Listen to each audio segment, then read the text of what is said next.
Mes chers amis, bonjour. Alors aujourd'hui, je voudrais vous parler d'une notion qui est très importante, qui s'appelle le plaisir. Dans la vie, il y a le plaisir et il y a les plaisirs. Le plaisir, c'est une façon de savoir vivre les événements. D'accord? Vous savez, on dit vulgairement, il y a des kiffeurs. Qu'est-ce que c'est qu'un kiffeur? Beaucoup de gens croient qu'un kiffeur, c'est quelqu'un qui sait, par exemple, dans un kidouche à la synagogue, vous amenez la meilleure Adam Roth ou la bourra la plus glacée ou l'alcool le plus sympa. Bref, c'est pas ça du tout un kiffeur.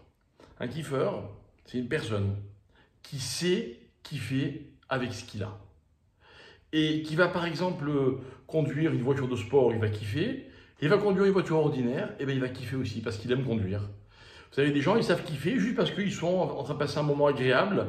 Mais ce moment n'a rien d'exceptionnel, mais ils savent en tirer du plaisir.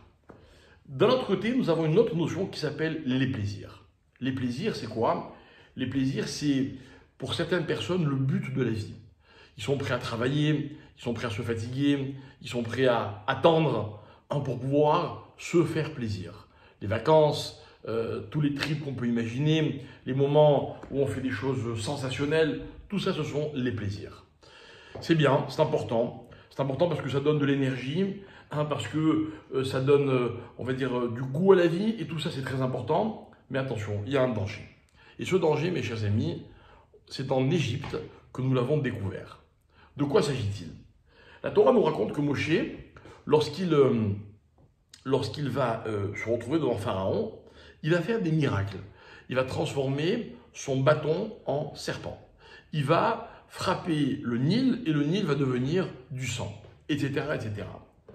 Avec quoi fait-il tous ces miracles? Et la Torah me dit, il est armé d'un bâton, le maté de Moshe. Maté, c'est un bâton. Alors, la Torah raconte que lorsque Moshe fait ces miracles, que fait Pharaon?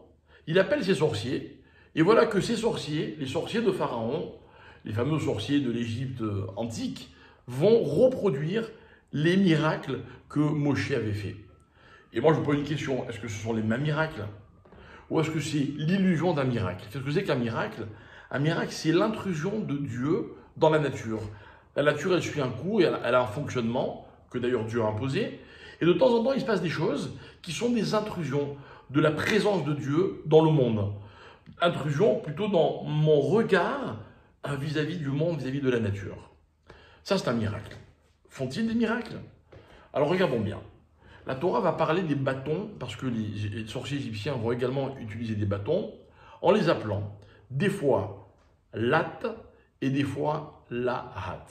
La Torah va dire Belatem ou Belahatem, avec leur bâton. D'où vient ce mot Lahat?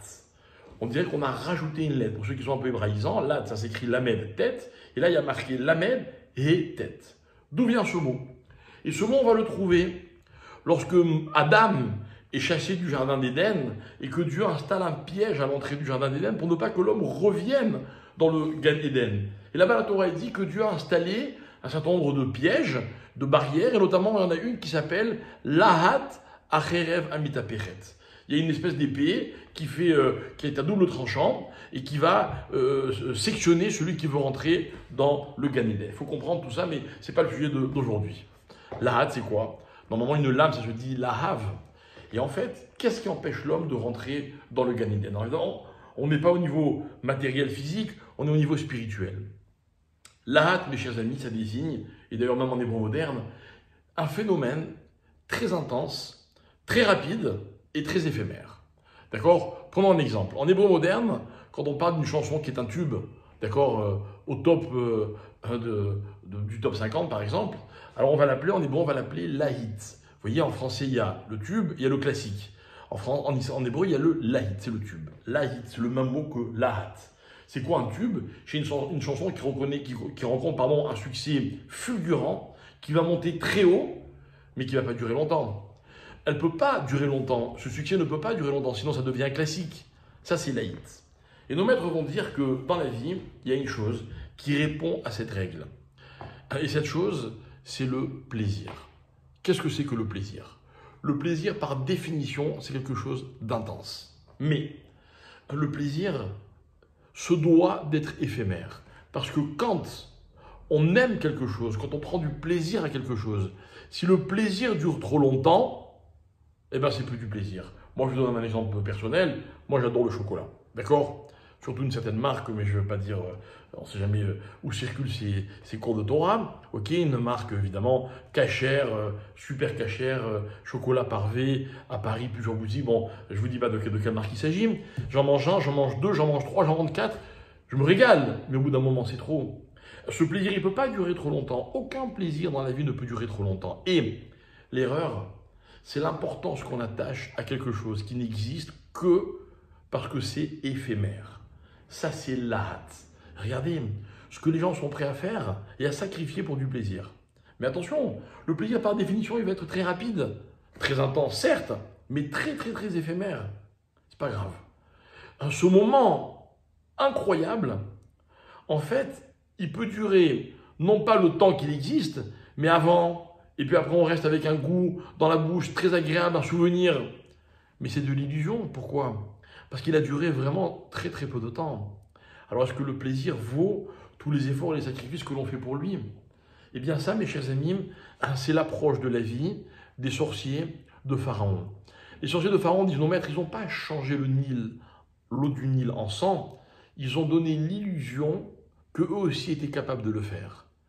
Une illusion très forte, très vraie, mais très éphémère. Qu'est-ce qui empêche l'homme de revenir vers le jardin de Éden? C'est le côté éphémère qu'il donne à la vie.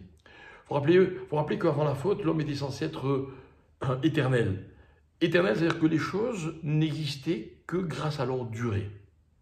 Et attention, le monde parallèle, celui dans lequel nous vivons, est un monde dans lequel l'illusion nous fait croire que les choses vraies n'existent que parce qu'elles ne durent pas. Voilà l'erreur qu'il ne faut pas commettre. Vous savez, dans la Torah, on adore les traditions, on adore ce qui est classique, on adore répéter tous les ans la même chose, on adore importer des vêtements que nos pères ont portés, que ce soit en Europe de l'Est, que ce soit en Afrique du Nord ou n'importe où. On aime, on est attaché aux traditions, on aime ce qui dure. Pour nous, un mariage, il faut qu'il dure toute la vie, pour ne prendre que cet exemple. On est réticent, on est très méfiant à l'égard de ce qui est éphémère. Voilà qui étaient les sorciers égyptiens. Voilà contre quoi Moshe va lutter, parce que lui va incarner exactement la notion inverse. Alors, le plaisir, c'est important, mais attention de ne pas lui donner la place qu'il ne mérite pas. Merci beaucoup.